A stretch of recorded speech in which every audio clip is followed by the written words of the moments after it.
ఎన్నోసార్లు అనును చంపడానికి ట్రై చేశాను, కుదరలేదు. వాసుదేవ్ని చంపాలనుకున్నాను, కుదరలేదు. నిన్ను చంపాలని నేను ఎప్పుడూ అనుకోలేదు, కానీ తప్పడం లేదు.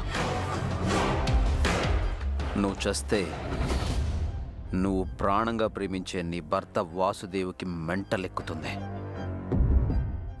వాడు నరకం అనుభవించడం నా కళ్ళతో నేను చూస్తేనే తప్ప నాకు సాటిస్ఫాక్షన్ ఉండదు. ఇప్పుడు నేను అనుభవిస్తున్న నరకం హ్యాపీగా మారాలి అంటే నిన్ను చంపక తప్పదు. నువ్వు ఏ తప్పు చేయకపోయినా వాసుదేవుకి భార్యవి కావడమే నువ్వు చేసిన పెద్ద తప్పు. సారీ వదిన.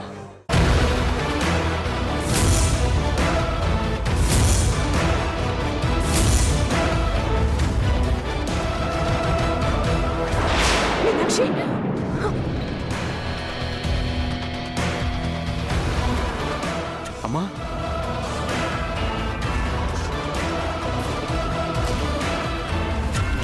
ఏమైందమ్మా? ఎందుకలా పెద్దగా కేకేశావు?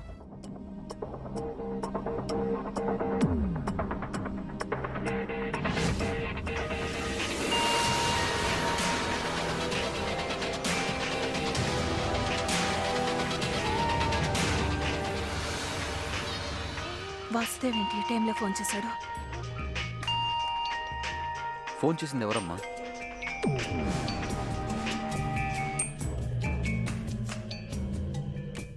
బాబు. అమ్మా చెప్పు దేవ్. మీనాక్షి ఉదయం నుంచి కనిపించడం లేదమ్మా. ఏమంటున్నావు దేవ్? మీనాక్షి కనిపించడం లేదా? అవునమ్మా, జైన్ తీసుకుని వాళ్ళ ఇంటికి వెళ్ళిపోతున్నానంటూ ఓ లెటర్ రాసి పెట్టింది.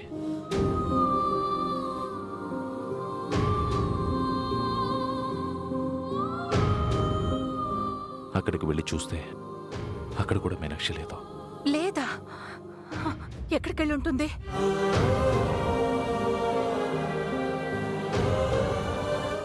అదే తెలియట్లేదమ్మా.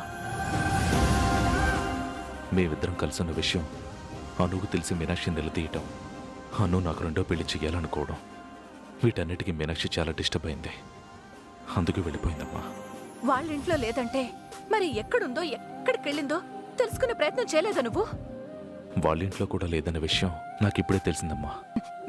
సరే, నువ్వేం టెన్షన్ పడకు బాబు. పోలీసులకు ఫోన్ చేసి చెప్తాను ఇప్పుడే. అప్పుడే ఏం వద్దమ్మా, ముందు నేను వెతికి చూస్తాను. కనిపించకపోతే తర్వాత ఏం చేయాలో ఆలోచిద్దాం. బై ఛాన్స్ మీనాక్షి మీకు ఫోన్ చేస్తే ఇంట్లో వాళ్ళందరూ టెన్షన్ పడుతున్నారు, ముందు ఇంటికి వెళ్ళమని మీనాక్షికి చెప్పండి. అను బాగా బెంగ పెట్టుకుంది. సరే బాబు, ఉంటానమ్మా. నువ్వు ఇంకేమన్నా చెప్పాలా? ఇంకేమన్నా అబద్ధం చెప్పాలనుకుంటే చెప్పేయి.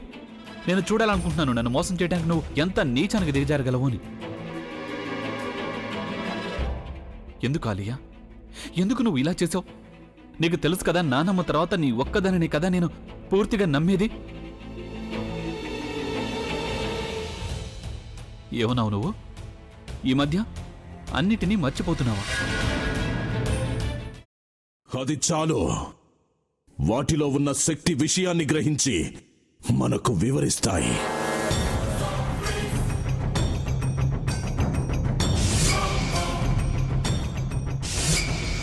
ఎవరు ఆ దండ విప్పొద్దు, గది తలుపులు తెరవద్దు.